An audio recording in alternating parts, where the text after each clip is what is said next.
এ যুবক ভাইরা, এ দিলের কান লাগায় শুনেন, আমার নবীর প্রতি আমার আল্লাহর কত মায়া রে।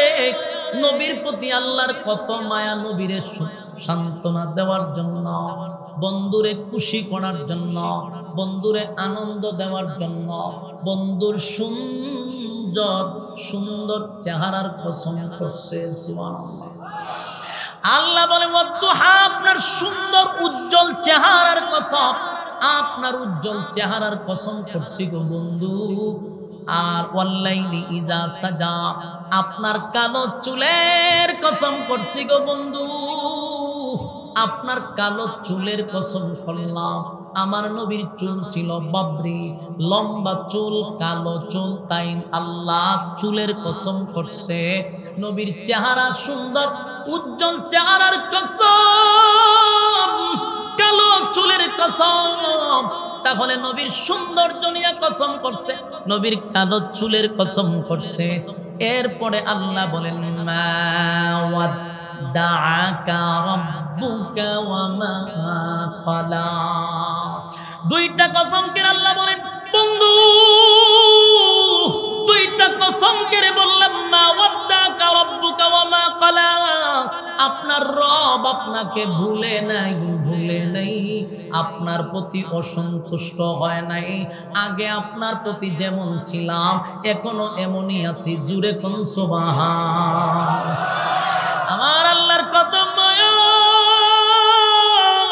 রব্বে কারীম বলেন মা ওয়াদ্দাআকা রাব্বুকা ওয়া মা ক্বালা।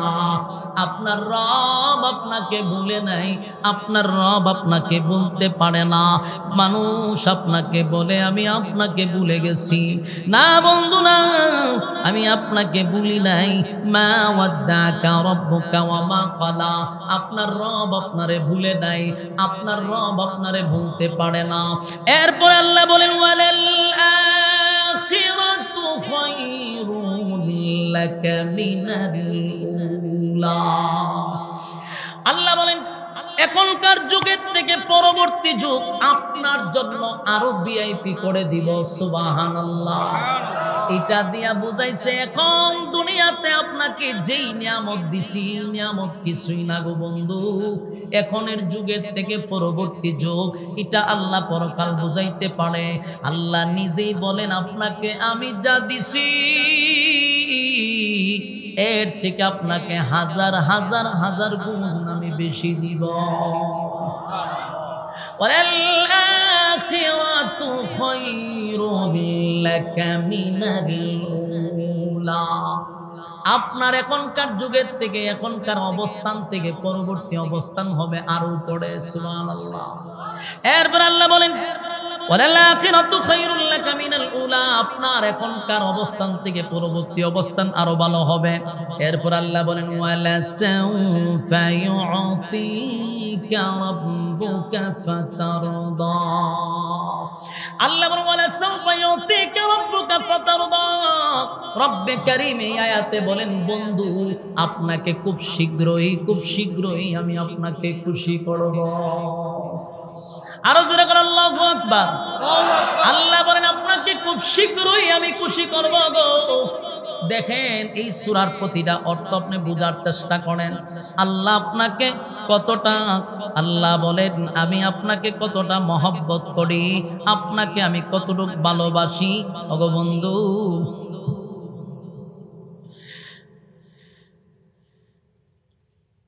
কি করতে এইগুলা, এটা পাচ্ছে কনসেন্ট ওয়াজের মাঝখান ওয়াজ করতেছে হুজুরের দাঁড়িয়েছি খাবো যাই না, এটা কিতা দিছে ওয়াজের পরে। এবার কথাগুলি শেষ করি, বাম হাত ঢুকায় দিয়ে ওয়াজটা শেষ করে দিছে। একটু মনোযোগ দিয়ে আসুন। না বিরক্ত হইতেছেন আপনারা? বিরক্ত হলে আমার ডাবল সুবিধা, সময় ফাঁস হয়ে গেছে। এরপরে ওয়াজ করতেছে, আবার দিছে বাম হাত। আল্লাহ বলেন ওয়ালা সাউফা ইউতিকা রাব্বুকা ফাতারদা। খুব মনোযোগ দিয়ে শুনেন। নবী যেমন 15 দিন কাঁদছে, আল্লাহ এই সূরা দিয়া নবীরে এত খুশি করছে, এত আনন্দ দিছে, প্রতিটা কথায় খালি নবীরে খুশি করে রে। আল্লাহ বলেন ওয়ালা সাউফা ইউতিকা রাব্বুকা ফাতারদা। আমি আপনাকে খুব শীঘ্রই খুশি করব গো, খুব শীঘ্রই খুশি করব, খুব শীঘ্রই খুশি করব। তাফসীর কারকরা বলেন এই আয়াত দ্বারা আল্লাহ বুঝাইছেন হয়তো বা মক্কা বিজয়ের বিষয় নিয়ে, যে খুব শীঘ্রই মক্কা বিজয় হবে, হয়তো আল্লাহ আরশে আজিমের মেহমান পয়গম্বরকে বানাইবে, হয়তো বা এটা মেরাজকে কেন্দ্র করে বলতে পারে, হয়তো বা নবী কিছু দাবি দাওয়া আল্লাহর কাছে করছিল, কিছু দরখাস্ত করছিল উম্মতের ব্যাপারে, সেগুলা সব আল্লাহ মেনে নিবে, হয়তো বা ওয়ালা সাউফা ইউতিকা রাব্বুকা ফাতারদা। এই আয়াতের অর্থ এটাই হতে পারে যে আপনাকে খুব শীঘ্রই আমি খুশি করব। তার মানে মক্কা বিজয়, তার মানে নবী দরখাস্ত করছিল আল্লাহ আমাকে আপনি খুশি করবেন, কিন্তু আমার একটা উম্মত যদি জাহান্নামে থাকে গো, আমি নবীরে আপনি খুশি করতে পারবেন না।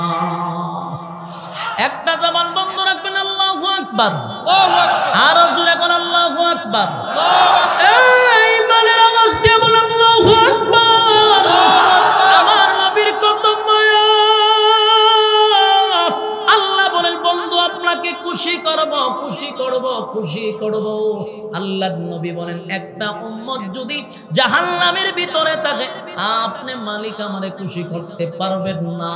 আল্লাহ হয়তো বা ওয়ালা সাউফা ইউতিকা রাব্বুকা ফাতারদা, এই আয়াত দিয়ে এটাই বুঝাইলেন। এরপরে রব্বে কারীম বলেন বন্ধু এখানেই শেষ না, আলাম ইয়াজিদকা ইয়াতীমান ফাআওয়া। আল্লাহ বলেন আমি আপনাকে এতিম অবস্থায় পেয়েছিলাম, আমি কি আপনাকে আশ্রয় দেই না?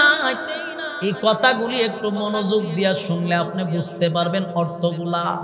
এক পর্যায়ে নবী অভিমান করছে, আল্লাহর নবী 15 দিন কাঁদছে, তাই একটু রাগ অভিমান চলতেছে, তাই বন্ধুরে বন্ধু অভিমান বাংলায়া দিতেছে। সুবহানাল্লাহ। আমরা অনেক সময় কারো সাথে যদি একটু অভিমান হয়, একটু ঝগড়া হয়, তখন পিছনের কথা বইলা তারে কুটা দেওয়া হয়, মানে বুঝানি হয় তোরে কি আমি টাকা দিছিলাম না, দাঁড় দিছিলাম না, আমার টাকা তো চলছ না, আর আজীবন কার টাকা তো চলছ, তুই তো ব্যবসা করছ, আমি কি তোর ব্যবসার টাকা দিয়ে শরীক হইছিলাম না? এটি বলার উদ্দেশ্য ছিল বন্ধুরে বুঝানি যে আমি তোর আগেও ছিলাম তোর শুভাকাঙ্ক্ষী, তোর সব সময় আমি চালাইয়া দিছি, তুই বিপদে বললে কি আমি গেছিলাম না? কথা ঠিক নেই। আল্লাহ যখন বন্ধুরে বুঝায়, বন্ধু আপনি কেমনে গো বললেন আমি আপনাকে ভুলে গেছি? না বন্ধু আমি ভুলি নাই, আপনাকে কি ভুলা যায়?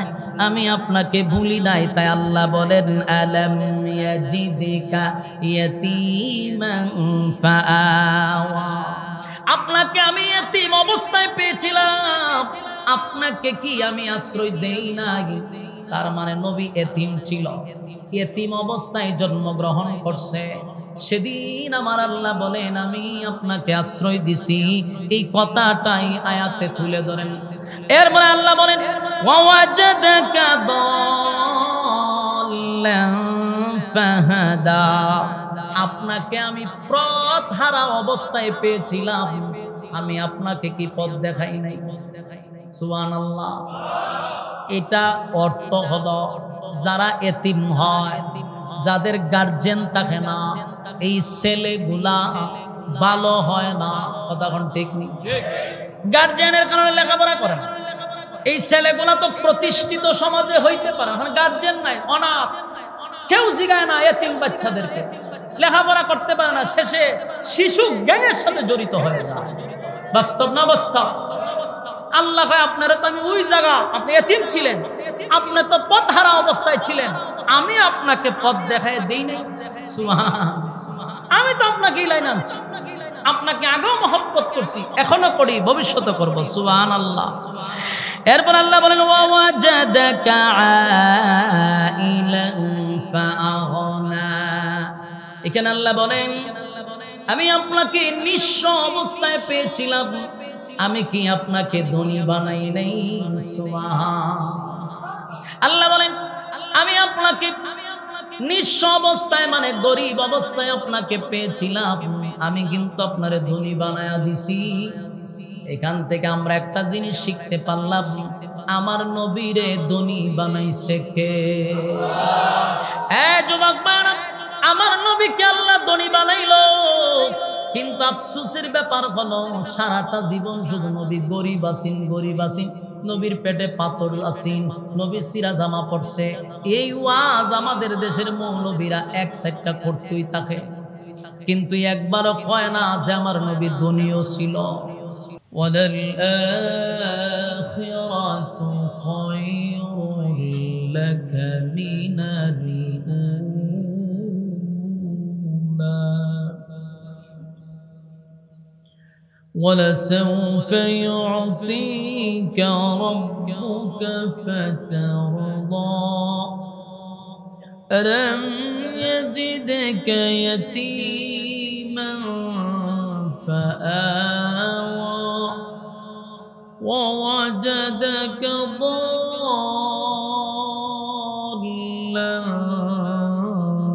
فهدى ووجدك عائلا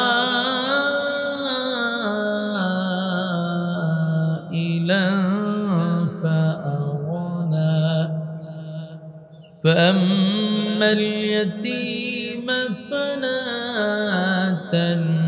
تقهر وأما السائل فلا تنهر وأما بنعمة ربك فحدث صدق الله العظيم درود شريف পড়েন আল্লাহুম্মা সাল্লি আলা মন মতো হইতে জানাও রিভাব ইয়ার তুলে নিকুটা হালকা তুলে না আপনার সাউন্ডটা কমায় রিভাব আর ইকো বাড়ান اللهم صل على محمد وعلى آل محمد كما صليت على إبراهيم وعلى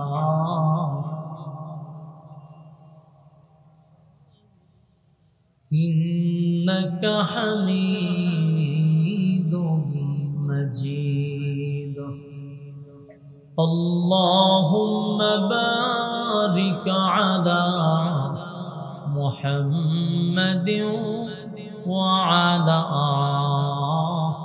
آل محمد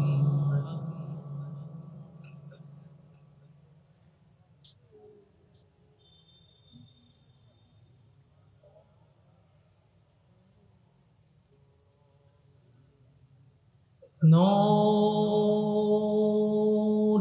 अरफान मोहब्बत दिल में बर दोनों आलों से हमें कर दे जलो तूने दी है मेरे दिल में यारों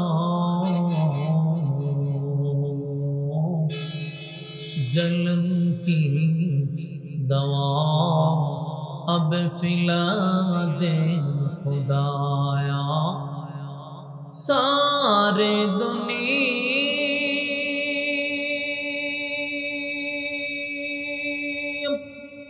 तय किया मैं मिसल दूधे का नहीं तेरी मानंद खूबसूरत चांद भी होता नहीं बलगल औला ও চাচা মুরব্বী নয়েজ দেয় কেন আমরা লাড়াচাড়া করুন কম মালিক তো বুঝছি মালিক বয়ে তখন নাই মালিক বয়ে তখন রুমের ভিত্তি বয়ে তখন এরার দিয়ে কাজ করেন সাউন্ড লড়া লিছেন তো بلغ العلا بكماله كشوبت تجا بجماله حسنت جميع خصاله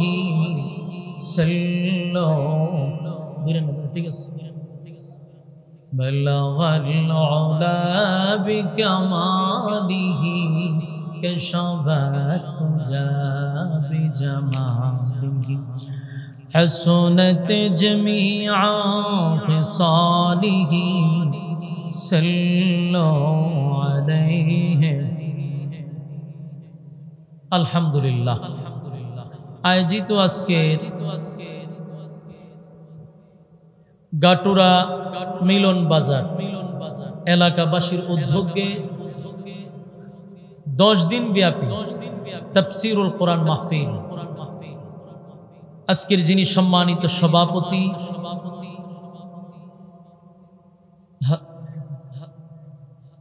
আজকের কি কোন একক সভাপতি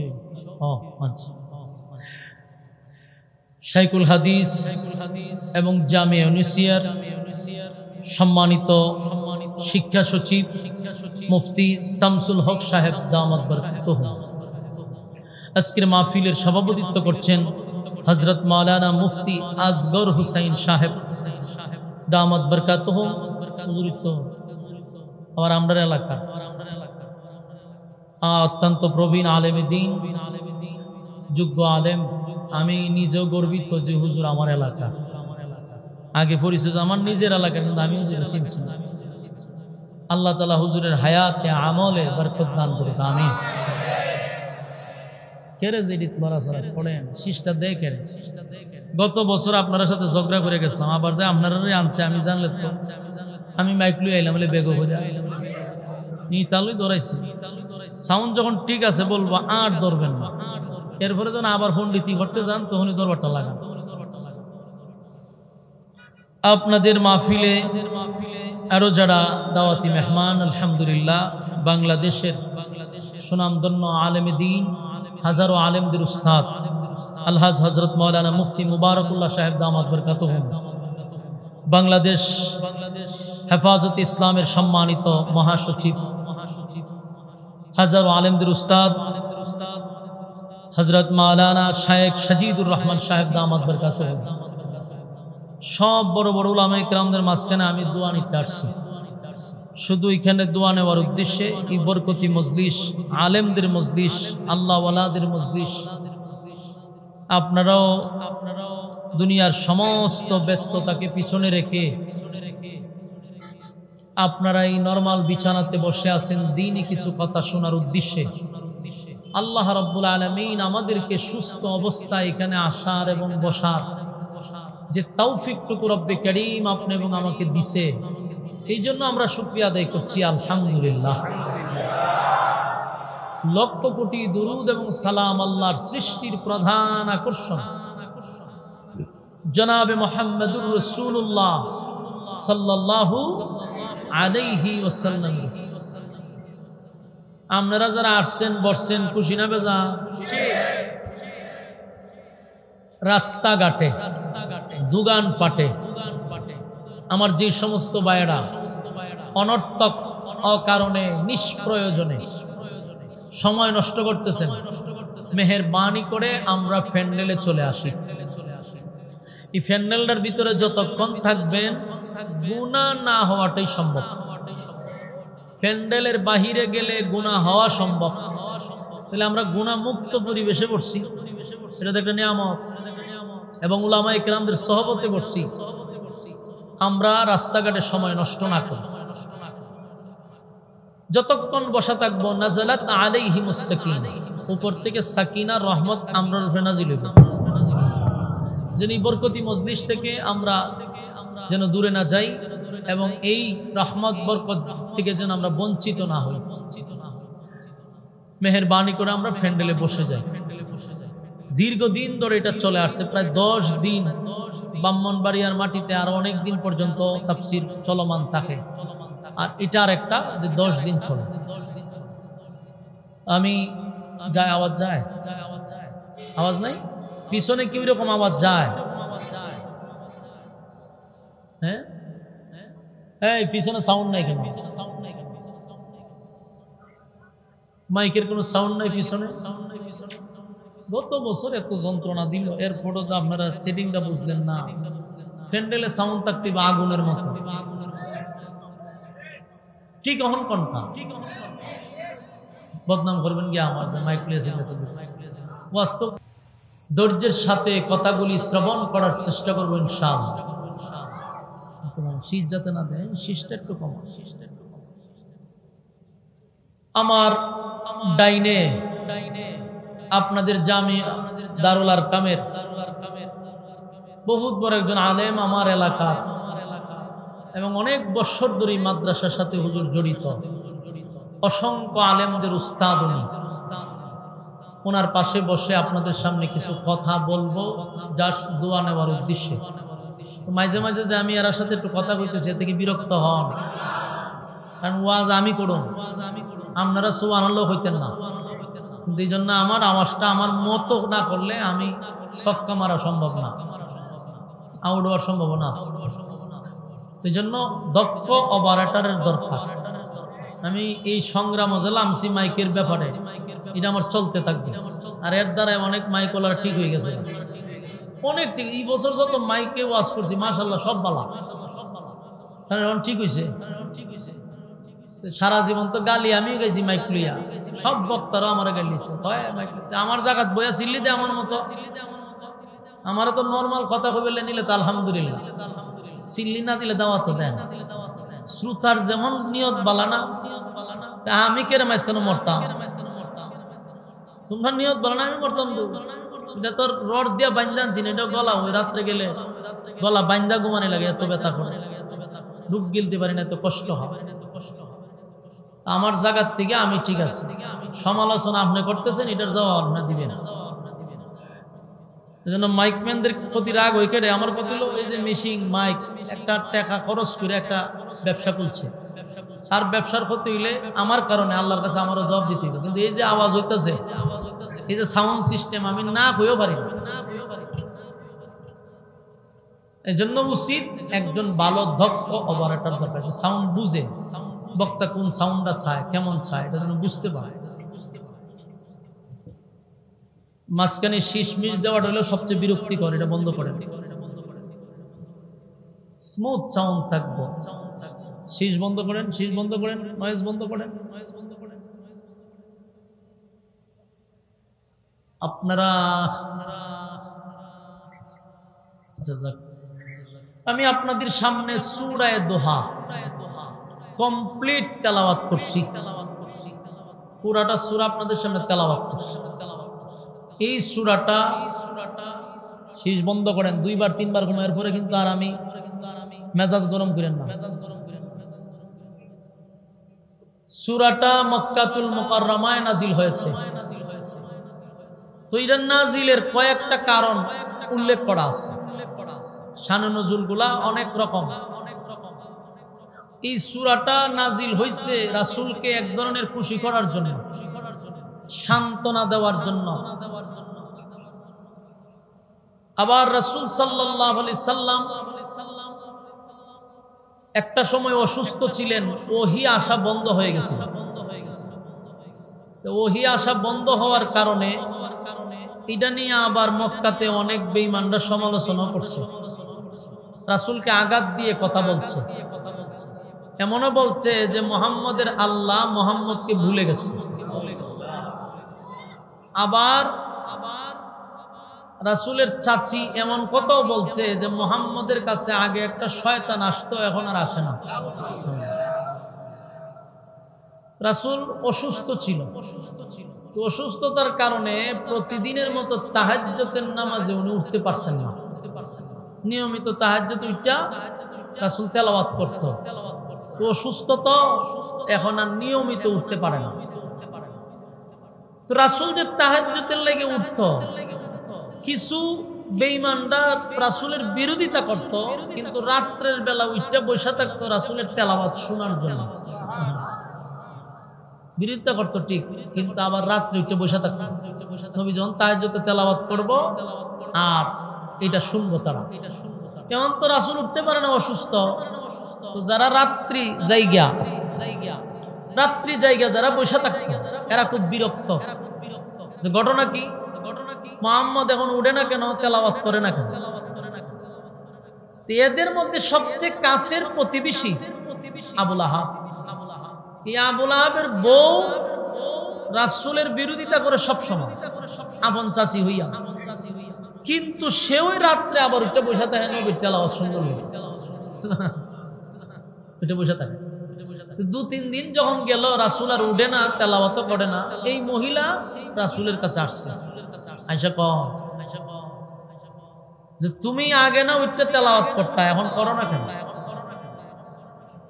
তোমার কাছে যে শয়তান আইতো এখন আর আয় না? এই কথাটা এই আবুল আহাবের বউ বেয়াদব মহিলা, এই মহিলা এই কথা বলছে। আল্লাহর রাসূল অত্যন্ত ব্যথায় ব্যথিত হয়েছে, একটু অসুস্থ, আবার এই মহিলা এই ধরনের কষ্ট দিয়া কথা বলতেছে। এটা ছিল একটা কারণ, ওহী নাজিল হয় নাই, এর একটা কারণ হতে পারে। আরেকটা কারণ হলো রাসূল আরবি সাল্লাল্লাহু আলাইহি সাল্লাম মক্কাতে একত্ববাদী খোদার দাওয়াত দিত, আর তখনকার সমাজে বহু খোদায় বিশ্বাস করার মতো লোকের অভাব ছিল। দ্বিত্ববাদী, তৃতীয়বাদী, বহুবাদী এই ধরনের দলগুলা ছিল। এরা বহু খোদায় বিশ্বাস করত, কিন্তু আল্লাহর রাসূল যে এক খোদার দাওয়াত দেয় এটা এরা সহ্য করতে পারে না। এটা নিয়ে বহু দ্বন্দ্ব করছে, যারা কালেমা পড়ছে এরার উপরে আক্রমণ করছে, বাধা দিছে, একই সাথে বসছে, কথা বলছে। কিন্তু যতবারই রাসূলের সাথে কথা বলে, কোনোভাবে কথা বলে রাসূলের সাথে তারা পায়রা উঠে না। এরা রাসূলের কাছে গিয়া কয়, আপনার জন্মের আগ থেকে তো আমরা আল্লাহরে আল্লাহ হই না, আপনি আবার কোন আল্লাহর দাওয়াত দেন? তার মানে এরা আল্লাহকে আল্লাহ বলেই ডাকে, আমরা আল্লাহকে আল্লাহ বলেই ডাকি। তো কয় আপনি আবার কোন আল্লাহর দাওয়াত দেন? রাসূল সাল্লাল্লাহু আলাইহি সাল্লাম যে একত্ববাদী খোদার দাওয়াত দেয়, এবং আল্লাহ রাব্বুল আলামিন এই মর্মে তারা যখন আল্লাহর পরিচয় জানার জন্য গেছে, যে আমরা দাওয়াত দেই, আমরা তো এই খোদারই মানি, তবে তাদের মানা আর আমাদের মানার মধ্যে একটা উল্লেখযোগ্য বেশকম আছে। তারা কিন্তু এক আল্লাহরে অনেক সময় আল্লাহ বলে, এটা মানে হিন্দুরা জিগাইন অনেক সময় কইব উপর আল্লাহ বালা জানে, এই কথা কয় উপর আল্লাহ বালা জানে। তার মানে বুঝা গেল উপর আল্লাহ একজন আছে, এটা বিশ্বাস করে। কিন্তু হের বিশ্বাস আর একজন মুমিনের বিশ্বাস কি সমান? আমাদের বিশ্বাস আর মুমিনের বিশ্বাসের মধ্যে বেশ কম আছে। এই জন্য সূরা ইখলাস যে একটা সূরা, কুলফল্লাহ সূরা, এই সূরাটা নাজিল করছিল আল্লাহর পরিচয় তুলে ধরার জন্য। সূরার নাম হইল সূরা ইখলাস, আর ইখলাস শব্দের অর্থ হলো খাঁটি।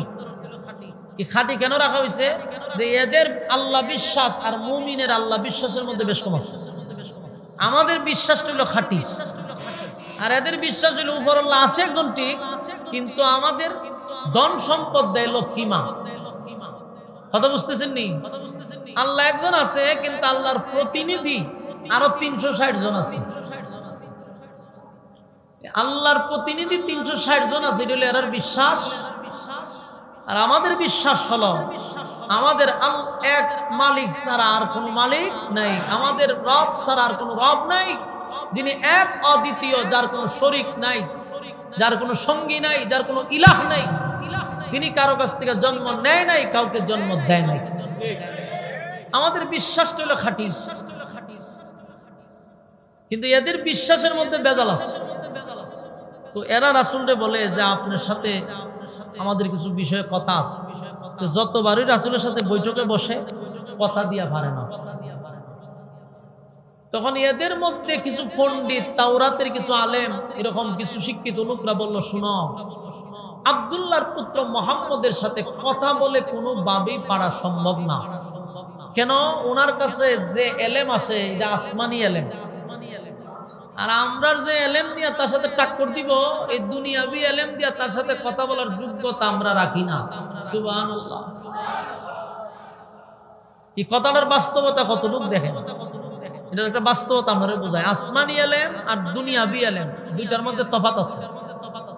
আমরার হুজুররা দাওরা হাদিস পর্যন্ত ফাঁস করে, আর দুনিয়াবি কিছু জাগতিক যারা শিক্ষিত হয় এরা বাংলাদেশের পড়া শেষ কইরা বিদেশে যায়, আমেরিকা যায়, ডিগ্রি দিতে দিতে একেবারে বাষ্প বিরাত রাখে। এরপরও বেশি লাগতো না, আমরা এই হুজুররে আপনি একটু বসায়া দেন। আল্লাহর কসম কইরা বলতেছি, কথা দিয়া জীবন পারবে না। আজ পর্যন্ত পারছে আলেমদের সাথে বয়া দেন না, উল্টে বিল অনেক টকশু দেখছেন না, 4টা 5টা মিল্লা নাস্তিক বয়ের একজন হুজুরে রাখে। আমি জিনিসটা মাঝে মাঝে, আমরা তো টকশো দেন আর আমি বইয়া দেখি যে এরা কয়জন দিই, 3 জন, হুজুর 1 জন, 3 জনের সাথে একজন। এটা এরাও বুঝে যে আমরা হুজুরের সাথে লাগতে গেলে 4-5 জন লাগবে, হুজুর 1 জন, এরা নাস্তিক বসায় 4-5 জন। আপনারা মুরগি চুরার টকশো দেখছেন না, এই মুরগি চুরা আইলে আরো 5টা মুরগি চুরে লয়ে বইয়া এরপর একজন হুজুরের সাথে কথা বলে, এরপর হুজুরের কাছে ছুটতে যেতে পারে। বাস্তব কইছি না বাস্তব? আরেকবার বলছি না, আমরা আব্বাসী সাহেবের সাথে একবার মুসু শুইলা কুল্লা ফলাই দিছে সব। এরকম আমাদের আলেমদের সাথে কথা বলে পারে না কেন? এটা আসমানি আলেম আর এটা দুনিয়াবি আলেম। ওই 1400 বছর 1500 বছর আগে হেরাও বুঝতে পারছে যে আব্দুল্লাহর পুত্র মুহাম্মদের সাথে যদি কথা বলতে হয়, আসমানি এলেম জানে এমন লোক ছাড়া তার সাথে কথা বলা সম্ভব না। মক্কার লোকেরা হয়তো অনেক যোগ্যতা লোক কই পাইতাম, হয় মক্কাতে তাওরাতের আলেম কম, মদিনাতে আবার অভাব নেই। তাহলে তোমরা একটা কাজ করো, তোমরা মদিনায় যাও, এখান থেকে আয়ার ঘুরে লোক লইয়া, আয়ার ঘুরে লোক আইনা আব্দুল্লাহর পুত্র মুহাম্মদের সাথে তোমরা এই বিষয় নিয়ে আলোচনা করো, তাহলে পারতা না। বারবার লজ্জা পাইবা। এখন না একটা ব্যবস্থা তো করতে হবে। এই 8-10 জনের একটা টিম মক্কা থেকে আর 400-450 কিলোমিটার দূর দৌড়ায় গেছে মদিনায় গিয়া, তখনকার যে ইহুদি পণ্ডিত তাওরাত রিসার্চ করতো এরার কাছে গেছে, গিয়া হয় ভাই সাহেব আমরা আইছি মক্কার থেকে বহু কষ্ট কইরা 400-450 কিলোমিটার দৌড়াইয়া আপনার কাছে আসছি। কেন আইছো? আমরা আইছি একটা বড় একটা সমস্যা লইয়া, আর এটা একটা সমাধানের জন্য আপনাদের কাছে আসছি। আমরা বাপ দাদার থেকে ধর্ম পালন করে আইতেছি, আমরা এই ধর্মের উপরে চলতেছি, কিন্তু ঘটনাটা হইল আমাদেরই বংশের, আমাদেরই রক্তের, আমাদেরই সম্পর্কের বাতিজা, সে হঠাৎ করে একদিন বলতেছে সে নাকি রাসূল, এবং সে একত্ববাদী খোদার দাওয়াত দেয়, এক আল্লাহ ছাড়া আর কোনো মাবুদ নাই, কোনো ইলাহ নাই। আমাদের যে 360টা মূর্তি আমরা খানায় কাবার ভিতরে বইরা রাখছি, এরা কোনো খুদা টুদা না। বিভিন্ন ধরনের বাধা আমরা দিছি, কিন্তু উনার এই কথার উপরে উনি অটল আছে, বিন্দু পরিমাণে উনি লড়ে না। আর আমরা ওনার সাথে কথা বললে আমরা হারিও না। আমরা একটা বাড়ি গায়ের জোর, সবসময় তার গায়ের জোর দেওয়া হয় না, যোগ্যতা দিয়ে তো কথা কইতে, মানে আমরা তো এই জায়গা দিয়ে আটকা ফিরে থাকি, এমন কথা কয় যে আমরা ফেস লেগে যাই। মানে আমরা বহু দূর থেকে আইছি, আপনারা পণ্ডিত মানুষ, আমাদেরকে একটা সমস্যার সমাধান দেখায়া দেন। আমার কথা কি আপনারা একদম স্পষ্ট শুনতেছেন? কথা শোনা যায়? আওয়াজ হইতেইব কিন্তু। তো রাসূল সাল্লাল্লাহু আলাইহি সাল্লামের বিষয়ে ইহুদিদের কাছে গিয়া তাওরাতের আলেমদের কাছে পরামর্শ নিতেছে। পরামর্শ শোনার পরে বলতেছে ঠিক আছে, আমাদের মক্কায় যাওয়া দরকার নাই, আমরা এখানে বৈশাই একটা সমস্যার সমাধান করার জন্য একটা বিষয় বইলা দিতেছি, আপনারা এই অনুযায়ী কাজ করেন। আপনাদের দাবি হলো উনি কুরাইশ বংশে জন্ম নিয়েছে বলা হয়, ওনার বাবার নাম বলে আব্দুল্লাহ, মার নাম আমেনা। আচ্ছা, ওনার দাদা কি মুতাওয়াল্লি ছিল খানায় কাবার বলে হয়। এরা কিতাবের ভাই চায় আর জিগায়, এরা উত্তর দেয় সঠিক। তাহলে উনি কত বছর পরে এই কথা বলছে? 40 বছর পরে। মানে এরা মিলায় দেয়, কথা কাজে মিল আছে। এরা যে তাওরাত রিসার্চ করছে, তাওরাতে তো সব বলা আছে, এটার ভাই চায় আর জিগায়, যতটা প্রশ্ন করে ততটা প্রশ্ন মিলা যাবে। শেষে এরা করলো কি, বললো ঠিক আছে আপনারা যান, গিয়া তারে 3টা প্রশ্ন করবেন।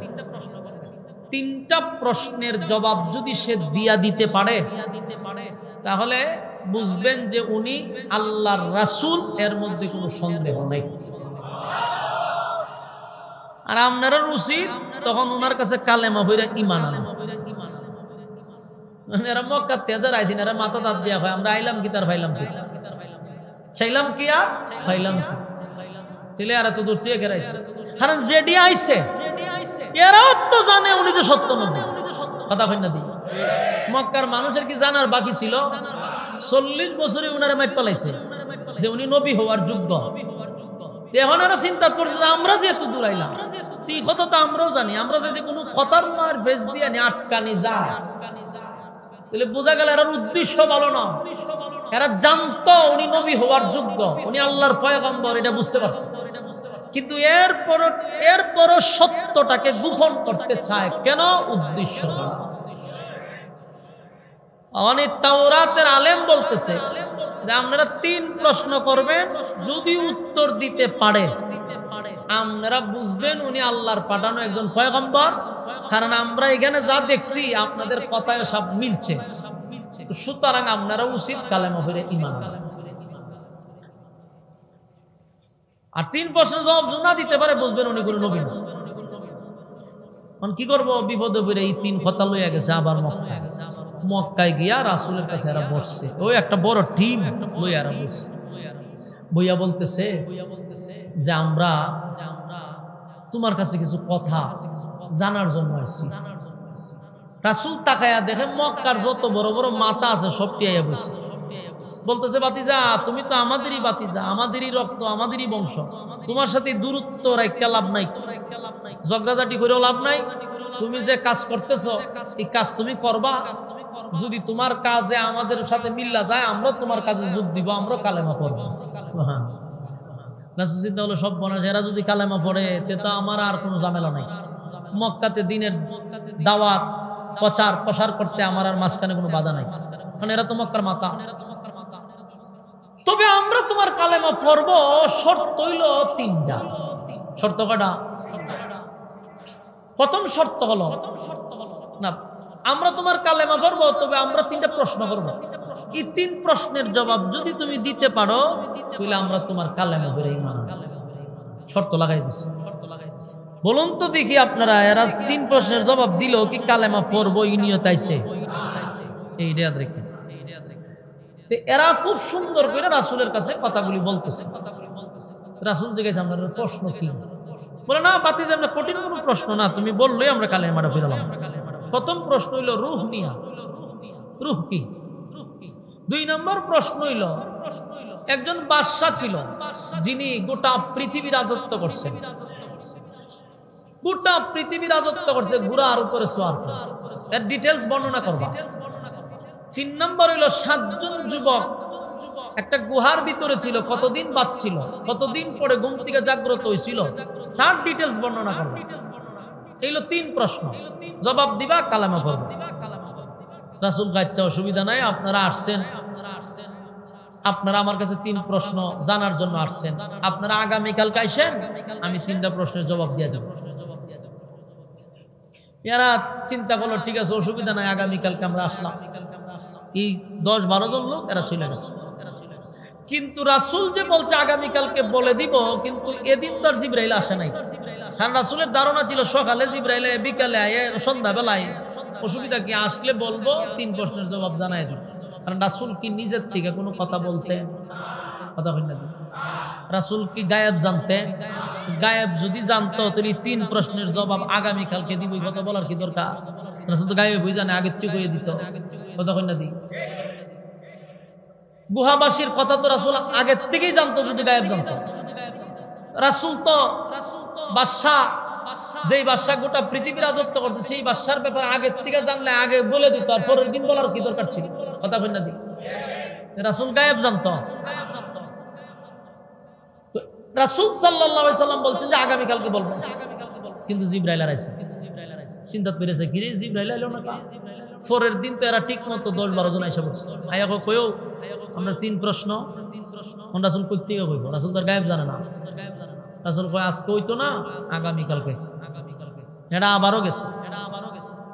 3 দিন পরে আবার আইছে, কইও প্রশ্নের উত্তর। জিব্রাইল তো আইছে না, 3 দিন ধরে জিব্রাইল আসে না, প্রশ্নের উত্তর দিব কই থেকে? কই এখন হইতেছে না, আপনারা আরো পরে আইন। আচ্ছা কম তো দেখি 2 দিন 3 দিন 4 দিন 5 দিন এরকম ভাবে বলতে বলতে একটা মানুষের গুসা উঠবো নি? মনে করুন আপনারা এই এলাকার ইমাম সাহেবের কাছে আপনি একটা ফতোয়া লইয়া যান, বলে হুজুর ফতোয়াটা দিচ্ছেন, হুজুরে কইছে আগামীকাল কাইছেন, তার মানে হুজুরে নিশ্চয়ই রাত্রেবেলা মোতালা করবে, পরে আপনারা জানাইতে। পরের দিন গেছেন হুজুরে কয় না আজকে হইছে না খাল খাইয়েন, খালকে গেছেন না ও আমি সময় পাইছি না, পরের দিন আইন। এরকম যদি 3 দিন হয় আপনি কিতা করবেন? আপনি দৌড়ায় যাবেন চাষ করবেন, গিয়া লইবেন একটা চা, লইবেন একটা বিস্কুট, ঠ্যাংডা রুফে রাখবেন, রাখিয়া কইবেন এখানে যে একটা ইমাম সাহেব রাখছে আদৌ কি হুজুর ইমামের ঘরের ইমাম 3 দিন ধরে দৌড়তাছে, একটা ফতোয়া দিতে পারে না, তারে কেড়ে রাখছে কেন? গরম ভাত খাওয়াইতেছে, এইখানে আপনি হত্যান কইলেন। পরের দিন যাবেন আরেক দোকান, ওইখানে 5 জনের সামনে বই আবার বদনাম, সারাটা গ্রাম আপনি তুলফার করবেন। বাস্তব না বাস্তব? এটা আমাদের খাদ্য স্বভাব। ইমাম সাহেবের দোষ পাইলে হারে না খালি মাইকটা দিয়া হইতো। ঠিক তেমনি ভাবে রাসূলের ক্ষেত্রেও একই অবস্থা হয়েছে। গোটা মক্কা নগরীতে এই মক্কার মানুষরা কয় দেখছনি আগেই কইছিলাম উনি নবী টবি না, এই কারণে 3 প্রশ্নের জবাব দিতে পারে না। নাউজুবিল্লাহ। লাগছে দরবার। গোটা মক্কা নগরীতে আলোড়ন সৃষ্টি করে দিল এই মক্কার কিছু নেতারা, বড় নেতা ছোট নেতা ফাতি নেতা যত নেতা ছিল সব গ্রামে গঞ্জে শহরে বন্দরে সব জায়গায় আল্লাহর হাবিবের বিরুদ্ধে অপপ্রচার শুরু করে দিল। দেখছো আমরা বাপ দাদার ধর্ম পালন করতেছি, মাঝখানে আব্দুল্লাহর পুত্র মুহাম্মদ আমাদের ধর্মের মধ্যে সুনকালি দিয়া নিজের রাসূল দাবি করে, এক আল্লাহর দাওয়াত দেয়। সে যদি নবী হইত, সে যদি আল্লাহর রাসূল হতো, তাহলে 3টা প্রশ্নের জবাব কেন সে আজকে 1 সপ্তাহ ধরে দিতে পারে না? এতক্ষণে আমরা বুঝছি উনি কোন রাসূল না। এইভাবে সমালোচনা শুরু করলো। আল্লাহর পয়গম্বর নিজেও আশ্চর্য হয়ে গেল। রে ঘটনা কি? যেখানে সকালে জিব্রাইল আসে রে, বিকালে জিব্রাইল আসে, আজকে একটা সপ্তাহ হয়ে গেল জিব্রাইল কেন আসে না?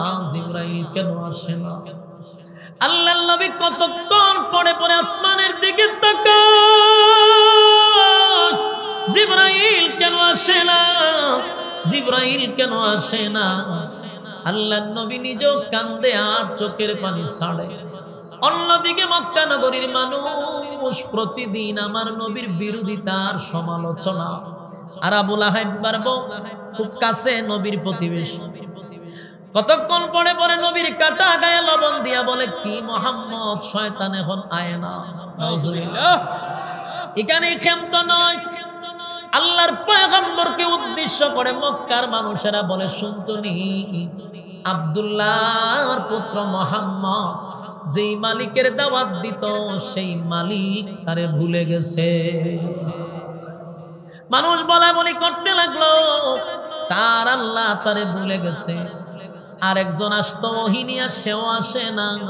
মুহাম্মদ রে তার আল্লাহ ভুলে গেছে। আমার যুবক ভাইরা, এইভাবে চলতেছিল। একদিন নয় গো, 2 দিন নয়, কোন জায়গায় আসছে 15 দিন পর্যন্ত ওহী নাজিল হয় না। কোন জায়গায় বলা হয়েছে 40 দিন পর্যন্ত ওহী নাজিল হয় না। এই 15 দিন পর্যন্ত আমার নবীর চোখের পানি ঝরতেছিল। আল্লাহর নবী কাঁদলেন আর আসমানের দিকে তাকায় বলে, মালিক আপনি কি আমারে ভুলে গেলেন? আপনি কি আমারে ভুলে গেলেন নাকি? নবীও চিন্তায় পড়ে গেছে, আমার মালিক কেন জিব্রাইল রে পাঠায় না, ওহী কেন নাজিল হয় না? নবীও কান্দে, আল্লাহর পয়গম্বর চোখের পানি ছাড়ে। গোটা মক্কায় নবীর বিরুদ্ধে অপপ্রচার হয়। আল্লাহর নবী কান্দে আর বলে, মালিক কেন গো আমার প্রতি আপনি রাগ করলেন? কেন আমার প্রতি রাগ কইরা ওহী পাঠান না? কি অপরাধ করছি, কি অন্যায় করছি? আল্লাহর নবী কান্না শুরু করলেন। একটানা কান্না শুরু করছে। আল্লাহ ডাক দিয়া বলে, জিব্রাইল রে আমার বন্ধুর কান্না আমি বরদাস্ত করতে পারি না। আমার বন্ধু একদিন 2 দিন টানা 15 দিন চোখের পানি ছেড়ে কান্না শুরু করছে রে। আমার বন্ধুরে আর কান্দাইতে চাই না। যা জিব্রাইল বন্ধুর কাছে আয়াত নিয়া যা, বন্ধুরে সান্ত্বনা দে। আল্লাহ তখন জিব্রাইলের কাছে সূরা দুহা নাযিল করে দেয়। একদিন 2 দিন 15 দিন পরে সূরা দুহা নাযিল হইল। যুবক ভাইরা, জিব্রাইল যখন নামতে ছিল, আল্লাহর নবী তাকায়া দেখে জিব্রাইল আসতেছে।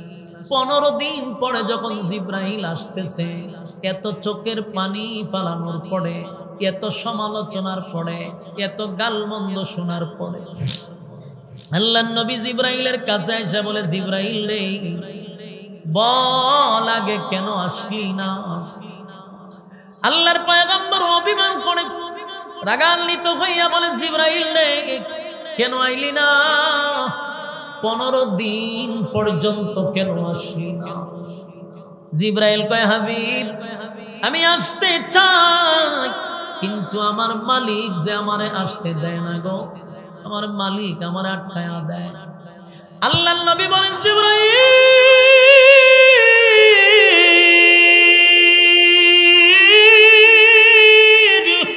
আমার মালিক তোরে কেন আটকায় দিল রে? আমার মালিক কি আমার প্রতি রাগ করছে? আমার মালিক কি আমার প্রতি রাগ করছে? আমার মালিক কি আমারে ভুইলা গেছে? কেন আমার মালিক আইলো না? আমার মালিক তোরে কেন পাঠাইলো না? কোরআন নাজিল করা কেন বন্ধ করে দিল? জিব্রাইল বলেন, হাবিব, আপনার মালিক আপনার প্রতি রাগ করে নাই, তবে আপনার কাছে 15 দিন আগে মক্কার মানুষ আসছিল 3টা প্রশ্নের জবাব দেওয়ার জন্য। 3টা প্রশ্ন আপনার কাছে করছে, জবাব চাইছিল। আপনি বলেছেন আগামী কালকে আপনি বলে দিবেন। এই কথাটা আমার মালিকের কাছে পছন্দ না। আপনি আগামী কালকে বলবেন, এই কথাটা আল্লাহ পছন্দ করে নাই। আপনি মাঝখানে ইনশাআল্লাহ বলেন নাই। এ যুবক ভাইরা, এ দিলের কান লাগায় শুনি, আমার নবীর কোনো গুনাহ নাই, নবীর কোনো গুনাহ নাই গো। নবীরা মাসুম, মাসুম, গুনাহ নাই। কিন্তু নবী ইনশাআল্লাহ না বলার কারণে একদিন 2 দিন নয়, আমার আল্লাহ ওহী বন্ধ করে দিছে 15 দিন। আমার আল্লাহ জিব্রাইলকে পাঠাইলো না 15 দিন। আমার নবী এই ইনশাআল্লাহ না বলার কারণে কান্লো 15 দিন। আমার যুবক ভাইরা, এখান থেকে শিক্ষা গ্রহণ করা দরকার। এখান থেকে আপনি আমারও শিকার আছে। ইনশাআল্লাহ কত গুরুত্বপূর্ণ, সুবহানাল্লাহ। ইনশাআল্লাহ প্রতিটা কাজে, প্রতিটা জায়গায় কোন কাজ করার আগে কি বলবো? ইনশাআল্লাহ। ইনশাআল্লাহ বলে নাই, এই জন্য 15 দিন কেন ওহী বন্ধ করবে রে? 15 দিন কি নবী ইনশাআল্লাহ বলা বন্ধ করে দিছে? 15 দিন কি নবী ভুলে গেছে? না না, ভুললে তো একদিন বলতে পারে। 15 দিন নবী কেন ইনশাআল্লাহ বলবে না? ইনশাআল্লাহ প্রথম দিন বলে না, কিন্তু 15 দিন কি নবীর স্মরণ ছিল না? না, আমার নবী প্রথম দিন যদি না বলে থাকে, 15 দিন কেন বলল না? 15 দিন কি ভুলে গেছে? না রে, নবী ভুলে নাই, আমার আল্লাহ নিজেই বন্ধুরে ভোলায়া দিছে। উম্মতের শিক্ষার জন্য কিয়ামত পর্যন্ত উম্মতি মুহাম্মদীরা যেন ইনশাআল্লাহ আর কোনদিন না ভুলে, কোনো কাজ করতে গিয়া যেন ইনশাআল্লাহ না ভুলে যায়। আজকের পর থেকে আপনারা কি ইনশাআল্লাহ বলা ভুলে যাবেন? কথা হয় না, আজকের পর থেকে ইনশাআল্লাহ বলা যাবে না। তাই জিব্রাইল বলেন, হাবিব, আপনার উম্মত যেন আর কোনদিন ইনশাআল্লাহ না ভুলে গো। এই জন্য আল্লাহ 15 দিন বন্ধ করে দিল ওহী। আমিও আসলাম না, ওহীও আসলো না। তবে আপনার মালিক আপনার প্রতি বেজার হয় নাই, আপনার মালিক আপনার প্রতি অসন্তুষ্ট হয় নাই। নবীর কান্নার কারণে নবী মাঝে মধ্যে বলতো, আল্লাহ আপনি কি আমারে ভুলাই গেছেন? আপনি কি আমার প্রতি রাগ করছেন? আপনি কি আমার প্রতি অভিমান করছেন? আল্লাহ নবী যখন এই কথাগুলি, আল্লাহ বলেন ওয়াদ্দুহা, দিনের আলোর কসম, দিনের আলোর কসম, দিনের আলোর কসম, ওয়াল্লাইলি ইযা সাজা, রাতের অন্ধকারের কসম, রাতের অন্ধকারের কসম। এখানে আল্লাহ দিনের কসম করছে, দিনের আলোর কসম। তাসবির নামাজের সময় যে আলোটা হয়, যে সূর্যটা উঠে, ওই সময়ের কসম করছে আল্লাহ, দিনের আলোর কসম। ওয়াল্লাইলি ইযা সাজা, রাতের অন্ধকারের কসম। তাহলে আল্লাহ দুইটা কসম করছে, দিনের আলোর, রাতের অন্ধকারের। ঠিক নেই? কিন্তু ওয়াদ্দুহার আরেকটা অর্থ পাইছি। এখানে তাফসীর কারকরা আরো লেখছে, ওয়াদ্দুহার আরেকটা ব্যাখ্যা হলো ওয়াদ্দুহা, আল্লাহ বলেন বন্ধু ওয়াদ্দুহা দিয়ে আরেকটা কসম বলা হয়, নবীর উজ্জ্বল চেহারার কসম, নবীর উজ্জ্বল চেহারার কসম। ওয়াল্লাইলি ইযা সাজা, তার আরেকটা ব্যাখ্যা আছে নবীর কালো চুলের কসম। এ যুবক ভাইরা, এ দিলের কান লাগায় শুনেন, আমার নবীর প্রতি আমার আল্লাহর কত মায়া রে, নবীর প্রতি আল্লাহর কত মায়া। নবীরে সান্ত্বনা দেওয়ার জন্য, বন্ধুরে খুশি করার জন্য, বন্ধুরে আনন্দ দেওয়ার জন্য, বন্ধুর সুন্দর সুন্দর চেহারার কসম করছে। সুবহানাল্লাহ। আল্লাহ বলে ওয়াদ্দুহা, আপনার সুন্দর উজ্জ্বল চেহারার কসম, আপনার উজ্জ্বল চেহারার কসম করছি গো বন্ধু। আর ওয়াল্লাইলি ইযা সাজা, আপনার কালো চুলের কসম করছি গো বন্ধু, আপনার কালো চুলের কসম করলাম। আমার নবীর চুল ছিল বাবরি, লম্বা চুল, কালো চুল, তাই আল্লাহ চুলের কসম করছে। নবীর চেহারা সুন্দর, উজ্জ্বল চেহারার কসম, কালো চুলের কসম। তাহলে নবীর সৌন্দর্য নিয়ে কসম করছে, নবীর কালো চুলের কসম করছে। এরপরে আল্লাহ বলেন মা ওয়াদ্দাআকা রাব্বুকা ওয়া মা ক্বালা, দুইটা কসম করে আল্লাহ বলেন বন্ধু,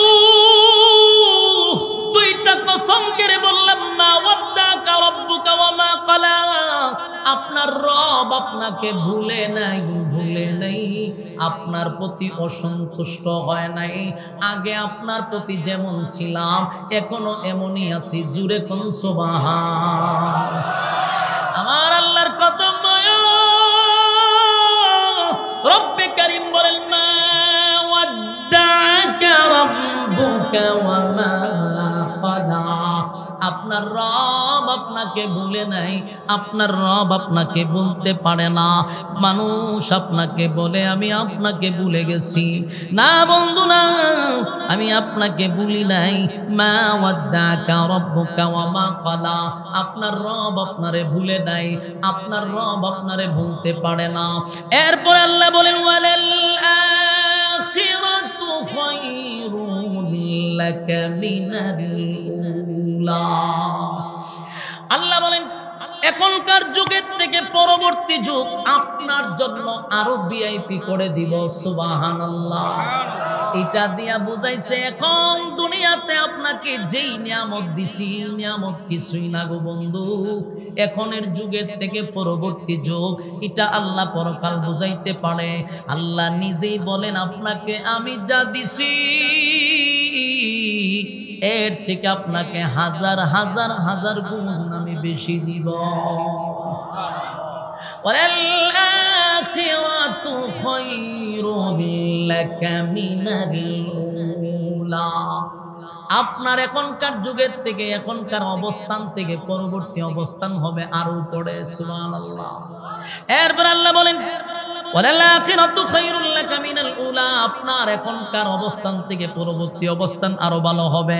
এরপর আল্লাহ বলেন ওয়ালা সাউফা ইউতিকা রাব্বুকা ফাতারদা। আল্লাহ বলেন ওয়ালা সাউফা ইউতিকা রাব্বুকা ফাতারদা। রব্বে কারীম এই আয়াতে বলেন বন্ধু আপনাকে খুব শীঘ্রই আমি আপনাকে খুশি করব। আরো জোরে করে আল্লাহু আকবার। আল্লাহ বলেন আপনাকে খুব শীঘ্রই আমি খুশি করব গো। দেখেন এই সূরার প্রতিটা অর্থ আপনি বোঝার চেষ্টা করেন।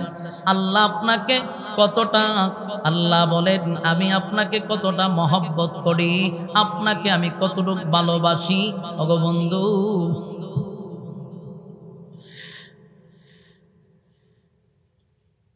কি করতে এইগুলা এটা পাচ্ছে কনসেন্ট ওয়াজের মাঝখান ওয়াজ করতে যে হুজুরের দাঁড়িয়েছি খাবো যাই না এটা কিতা দিছে ওয়াজের পরে। এবার কথাগুলি শেষ করি, বাম হাত ঢুকাই দিয়ে ওয়াজটা শেষ করে দিছে। একটু মনোযোগ দিয়ে শুন না, বিরক্ত হইতেছেন আপনারা? বিরক্ত হলে আমার ডাবল সুবিধা, সময় ফাঁস হয়ে গেছে, এরপরে ওয়াজ করতেছে আবার দিছে বাম হাত। আল্লাহ বলেন ওয়ালা সাউফা ইউতিকা রাব্বুকা ফাতারদা। খুব মনোযোগ দিয়ে শুনেন। নবী যেমন 15 দিন কাঁদছে, আল্লাহ এই সূরা দিয়া নবীরে এত খুশি করছে, এত আনন্দ দিছে, প্রতিটা কথায় খালি নবীরে খুশি করে রে। আল্লাহ বলেন ওয়ালা সাউফা ইউতিকা রাব্বুকা ফাতারদা। আমি আপনাকে খুব শীঘ্রই খুশি করব গো, খুব শীঘ্রই খুশি করব, খুব শীঘ্রই খুশি করব।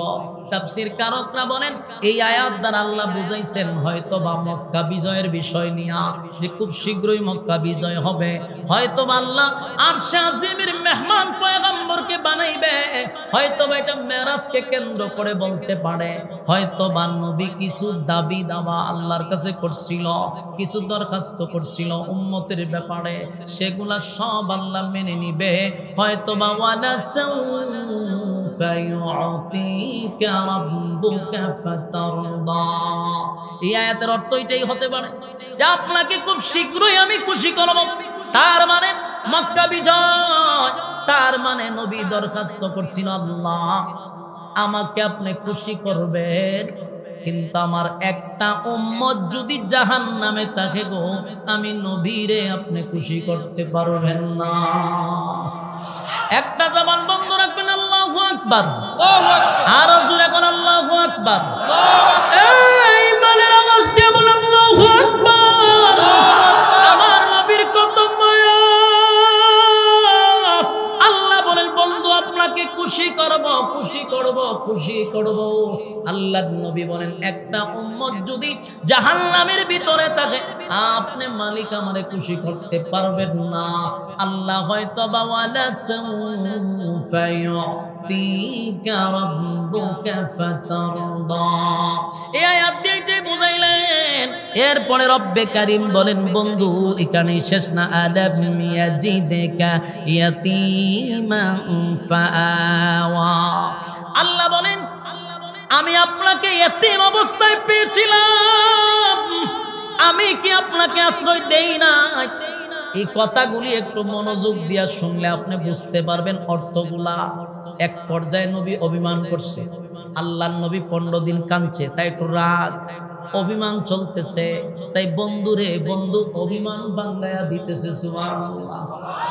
আমরা অনেক সময় কারো সাথে যদি একটু অভিমান হয়, একটু ঝগড়া হয়, তখন পিছনের কথা বইলা তারে কুটা দেওয়া হয়, মানে বুঝানি হয় তোরে কি আমি টাকা দিছিলাম না, দাঁড় দিছিলাম, আমার টাকা তো চলছ না, আর আজীবন কার টাকা তো চলছ, তুই তো ব্যবসা করছ, আমি কি তোর ব্যবসায় টাকা দিয়ে শরীক হইছিলাম না?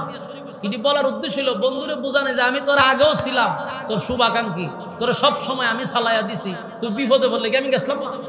কথা ঠিক নেই। আল্লাহ যখন বন্ধুরে বুঝায়, বন্ধু আপনি কেমনে গো বললেন আমি আপনাকে ভুলে গেছি? না বন্ধু আমি ভুলি নাই।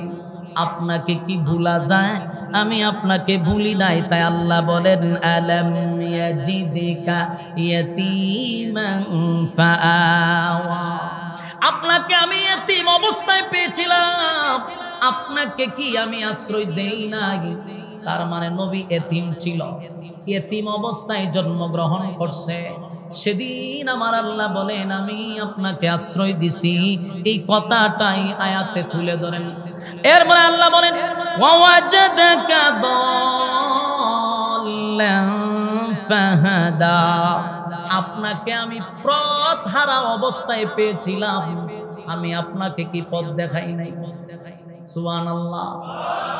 এটা অর্থ হলো যারা এতিম হয়, যাদের গার্জিয়ান থাকে না, এই ছেলেগুলা ভালো হয় না। কথা কোন ঠিক নেই? গার্জিয়ানের কারণে লেখাপড়া করে না।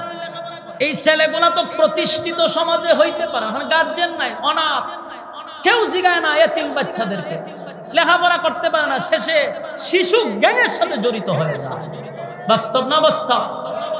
আল্লাহ ভাই আপনারা তো আমি ওই জায়গা, আপনি এতিম ছিলেন, আপনি তো পথ হারা অবস্থায় ছিলেন, আমি আপনাকে পথ দেখায় দেই নাই। আমি তো আপনাকে লাইন আনছি, আপনাকে আগেও মহব্বত করছি, এখনো করি, ভবিষ্যতে করবো। সুবহানাল্লাহ। এরপর আল্লাহ বলেন ওয়াওয়াজাদাকা আইলান ফাআগনা, এখানে আল্লাহ বলেন আমি আপনাকে নিঃস্ব অবস্থায় পেয়েছিলাম, আমি কি আপনাকে ধনী বানাই নাই? সুবহান আল্লাহ বলেন আমি আপনাকে নিঃস্ব অবস্থায় মানে গরিব অবস্থায় আপনাকে পেয়েছিলাম, আমি কিন্তু আপনারে ধনী বানায়া দিছি। এখান থেকে আমরা একটা জিনিস শিখতে পারলাম, আমার নবীরে ধনী বানাইছে কে? যুবক ভাইরা, আমার নবীকে আল্লাহ ধনী বানাইলো, কিন্তু আফসোসের ব্যাপার হলো সারাটা জীবন শুধু নবী গরিব আছেন, গরিব আছেন, নবীর পেটে পাথর আছেন, নবী সিরা জামা পড়ছে। এই ওয়াজ আমাদের দেশের মৌলবীরা এক সাইডটা করতেই থাকে, কিন্তু একবারও কয় না যে আমার নবী ধনীও ছিল। এখান থেকে আমাদের বোঝা দরকার। আমার পাশে একজন সাইফুল হাদিস বসা, মনোযোগ দিয়ে কথাগুলি বোঝার চেষ্টা করেন। নবী গরিব ছিল আমরা জানি, কিন্তু আল্লাহ ধনী মানুষ। তার মানে নবী কি সব সময় ফেরো হাত্তর বাইন্দা রাখছে? না দেশের রাষ্ট্রনায়ক ছিল, দেশের প্রেসিডেন্ট ছিল। কথা বলে না, এই দেশের যে রাষ্ট্রনায়ক ছিল, দেশের যে প্রেসিডেন্ট ছিল, এই ওয়াজটা কেন হয় না? আমার দুঃখ এই জায়গাটার মধ্যে। অনেক শ্রোতারা আইজও জানা যে নবী যে দেশের বাদশা আছে, কিন্তু জানেই না। তাহলে তো খানদিরও বাস্তব নবীর ভেড়ো হাত্তর আছে, নবীর ভেড়ো হাত্তর থাকলে তুই কি তা করো? তুই কুরমা বলা খাইতেছ, তুই খাস করে। বাস্তব না বাস্তব? এই ওয়াজ করে এমন ইমোশনাল করছে, আর এই ওয়াজ তো অভ্যস্ত, এটার প্রভাব এত পড়া পড়ছে যে এখন মানুষ এটাই ওয়াজ জানে যে নবী গরিব আছেন, ফেরো হাত্তর আছেন, নবী যে দেশের প্রেসিডেন্ট ছিল অনেক মুসল্লি জানেও। কথা হয় না? দেশের বাদশা ছিল জানেই না। আর এই ওয়াজের এত প্রভাব করছে নাস্তিক পাড়া। যেমন দেখবেন আমাদের কোন হুজুর যদি নির্বাচন করতে চায়, রাজনীতি করতে চায়, রাজনীতি বক্তব্য দেয়, তখন এরা আমরা কয় হুজুররা থাকবো মসজিদ আর মাদ্রাসা, আপনারা রাজনীতি করুন করে হয়নি। এই নাস্তিক এই কথা করার সুযোগ পাইছে করতে জানেন আমার মতো মৌলভিত্তিকা। কারণ আমি ওয়াজ করছি নবী গরিব আছেন, নবী যে দেশের বাদশা ছিল, এই ওয়াজ যদি করতাম তাহলে এই কথা এত তাড়াতাড়ি বলতে পারতো না। আমরা ওয়াজ করছি নবী গরিব, অথচ নবী ছিল দেশের বাদশা, দেশের প্রেসিডেন্ট। তখন আমরা রাজনীতি করতে শিখছে। আমি প্রায় সময় বলি আলেমরা রাজনীতি শিখছে স্বয়ং রাসূলের কাছ থেকে। কথা হয় না? হ্যাঁ, রাজনীতি করতে শিখছে আমরা। হাসা কঞ্চি দিয়ে আধা ঘন্টা বাইরে থাকতাম নেতাডিরে জিগাইতাম তো তোরা করতে শিখছ, আম্মার থেকে শিখছ রাজনীতি? আম্মার রাজনীতি শিক্ষা তো দেশের 12টা বাজায় দিছ, দেশের সম্পদ সব বাহিরে নিয়ে দিছ। আর আমরা রাজনীতি শিখছি স্বয়ং রাসূল আরবি সাল্লাল্লাহু আলাইহি ওয়াসাল্লামের কাছ থেকে। বাংলাদেশে যদি আলেমরা রাজত্ব করত, দেশের টাকা বাহিরে পাচার হইতো না, সোনার বাংলাদেশ সোনায় রূপান্তর হয়ে যেত। ঠিক কিনা বলেন? এই বাংলাদেশে গুম হত্যা হইতো না, দেশের সম্পদ বাহিরে যাইত না, 4 বছরের শিশু থেকে নিয়ে 80 বছরের বৃদ্ধা দর্শিত হতো না। কারণ এদেশের সমস্ত সুর বাটপার বদমাশগুলির হাতে যখন রাজনীতি চলে গেছে, তখন এদেশের 4 বছরের শিশুও দর্শিত হয়, এদেশের 80 বছরের বৃদ্ধা পর্যন্ত দর্শিত হয়। তার কারণ বিচারক যেগুলো ছিল সবগুলো ছিল লুচ্ছা বদমাশগুলি। বিচার কি করবে? এরা তো প্রতিদিন 1 বোতল লাগে, এরপরে এরা প্রতিদিন তাদের চামড়া লাগে, সুন্দর সুন্দর চামড়া দিকে ঘুরে ঢোকা। হেরা বিচার আপনার কিতা করতে দর্শন করছে একটা, পরের দিন পত্রিকা দিছে আরেকজনের নাম। ইরম তালবাহানাকে আমরা 16 বছর দেখছি না। এক মেয়ে দর্শনের মামলা দিছে, পরের দিন এক প্রতিবন্ধী রাস্তার থেকে আধা পাগল না হয়, হ্যাঁ দর্শন করছে। মায়ায় মাথা তার দিয়ে হয়, হেমনি অত শক্তি হে কেমনি খাম করল। কিন্তু বুয়া একটা প্রতিবন্ধী দর্শককারী বানাই দিছে, হ্যাঁ দর্শন করছে। এই তালবাহানা কেন হয়েছে? কারণ রাজনীতি শিখছে আম্মার থেকে। আর আলেমরা যদি রাজনীতি করত, এদেশের মানুষ দর্শন কি জিনিস ভুলেই যেত। সম্মানিত সুধী, তাই আমি আবারও বলবো, বাংলাদেশ আগামীর বাংলাদেশ হবে ইসলামের বাংলাদেশ। আপনারা ইতিমধ্যে একটা সুসংবাদ শুনেন, শাইখুল হাদিস ইবনে শাইখুল হাদিস উনি ঘোষণা দিয়েছেন যে আমরা হাতে হাত মিলাইছি চরমুনের সাথে। কথা কোন ঠিক নেই? কে কোন দল করেন দেখার বিষয় না, সর্বশেষ কথা হলো আমরা এক প্ল্যাটফর্মে আসতে হবে। কে কোন দল করেন এগুলা পরে, এক প্ল্যাটফর্মে যদি না আসেন, আল্লাহর কসম এরপরের ফিডার থেকে কেউ বাঁচাইতে পারবে না। এখনো সময় আছে, এক প্ল্যাটফর্মে আসেন। উষা টুপি, নেশা টুপি, গুল টুপি, সুক্কা টুপি তা বাদ দেন। ইতা লইয়া গুতাগুতি আর কত করতেন, নিজেরার সম্মান নিজেরা মারতেছেন।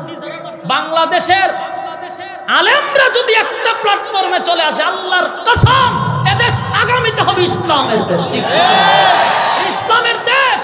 এখন আমি আরেকটা কথা বলতে চাই, সুডু মুখে বড় কথা। আমাদের শাইখুল হাদিস ইবনে শাইখুল হাদিস বলছেন যে আমরা এক হয়ে গেছি চরমুনের সাথে। আরেকটা দল আছে আমাদের জামাতে ইসলাম, ঠিক কিনা? এদেরকেও বলবো আমাদের উলামায়ে কেরামদের মাথা হাতে আসুন, আমরা বাই বাই আকীদাগত যে সমস্যাগুলি আপনাদের থাকতে পারে, আপনাদের আকীদাগত সমস্যা থাকতে পারে, আপনাদের টুপিগত সমস্যা থাকতে পারে, আপনাদের কাপড়ের সমস্যা থাকতে পারে, এগুলা এখন দেখার সময় না। আগে আমাদের এক হওয়া দরকার। কথা কই না ঠিক? অনেক কথা কইলে কিছু আবার মানে উগ্র টাইপের লোক আছে, এরা কবে দেখছ নি কিতা কইছে, বেটা তুই দেখছ নি কইতে কইতে তুই আগুন লাগা দিছ সারা দেশের মধ্যে। আমার প্রশ্ন হলো, সব এক প্ল্যাটফর্মে আসতে হবে, কোন মুনাফিক যেন দ্বিতীয়বার না বসতে পারে, এদিকে আমাদের খেয়াল রাখতে হবে। বাংলাদেশের জামাত ইসলাম, খেলাফত ইসলাম, বাংলাদেশ খেলাফত, চরমুনার ইসলামী আন্দোলন যদি এক হয়ে যায়, বাংলাদেশের টেকাইব কেন? কথা কই না দি, টেকাইব কেন? এই জন্য আমাদের এক প্ল্যাটফর্মে আসতে হবে, ঠিক কিনা বলেন? চাই চাই ইসলামী সরকার চাই, চাই চাই কোরআনী শাসন চাই। আমরা লাঙ্গলের বাংলাদেশ দেখছি, আমরা নৌকার বাংলাদেশ দেখছি, আমরা দানের বাংলাদেশ দেখছি, ইসলামের বাংলা এখনো দেখতে পারি নাই, ঠিক কিনা বলেন? আগামীর বাংলাদেশ হবে ইসলামের বাংলাদেশ, ঠিক কিনা? আগামীতে দেশ হবে ইসলামী দেশ, এক হও মুসলিম ভুলে বিদেশ, ঠিক কিনা? আগামীতে দেশ হবে ইসলামী দেশ, এক হও মুসলিম ভুলে বিদেশ। বিজয়ের জন্য ঐক্য চাই, বিজয়ের জন্য ঐক্য চাই, চাই চাই ইসলামী সরকার চাই, চাই চাই কোরআনী শাসন চাই, চাই চাই ইসলামী সরকার চাই, চাই চাই কোরআনী শাসন চাই, ঠিক কিনা? যেতায় পাখি গাছে গেয়ে যাবে গান, মুখে মুখে শোনা যাবে সুখের স্লোগান। যেতায় পাখি গাছে গেয়ে যাবে গান, মুখে মুখে শোনা যাবে সুখের স্লোগান। গরিব ধনী সবে হবে বাই বাই, গরিব ধনী সবে হবে বাই বাই। চাই চাই ইসলামী সরকার চাই, চাই চাই কোরআনী শাসন চাই, চাই চাই ইসলামী সরকার চাই, চাই চাই কোরআনী শাসন চাই। কামানের গোলা যেটা করবে না দূর, শান্তি সুখের দরা কি যে মধুর, ঠিক কিনা? সন্ত্রাস মুক্ত পৃথিবী চাই, সন্ত্রাস মুক্ত বাংলাদেশে চাই, চাই চাই ইসলামী সরকার চাই, চাই চাই কোরআনী শাসন চাই, চাই চাই ইসলামী সরকার চাই, চাই চাই কোরআনী শাসন চাই। কারা কারা ইসলামী রাষ্ট্র চায় হাত তুলে দেখায়া দেয়। লিল্লাহে তাকবীর, লিল্লাহে তাকবীর। রাজি আছি ইনশাআল্লাহ? কথা কোন রাজি আছি তো? আমরা ইসলামের বাংলাদেশ চাই, গুতাগুতি বন্ধ, হিংসা বিদ্বেষ সব বাদ দিয়া আলেমদের সাথে এক হয়ে মাঠে নামতে হবে, না হয় এই দেশ রোদের আন্ডারে গেলে উপায় থাকবে না। কথা কি ক্লিয়ার? বর্তমানে বাংলাদেশে এখনো ভারত থেকে আমরা এখনো রেহাই পাই নাই। কথা কানা দি পাইছি। ওই যে প্রথম আলোকে কেন্দ্র করে আজকে ঢাকা শহরে অসংখ্য ছাত্রদের বুকে গুলি চালানো হয়েছে, ঠিক কিনা বলে? এরা প্রথম আলোর মায়া খান্না দেখাইছে, আমার কমলমতি ছাত্রদের উপরে আক্রমণ করছে। এটার হিসাব কিন্তু বাংলাদেশের মানুষ পাই করে নিবে। সময়ের অপেক্ষা, ঠিক কিনা বলেন? আল্লাহ সবাইকে মানার, বুঝার, আমল করার তৌফিক দান করে সকলে বলে আমিন। আসসালামু আলাইকুম ওয়া রাহমাতুল্লাহি ওয়া বারাকাতুহু।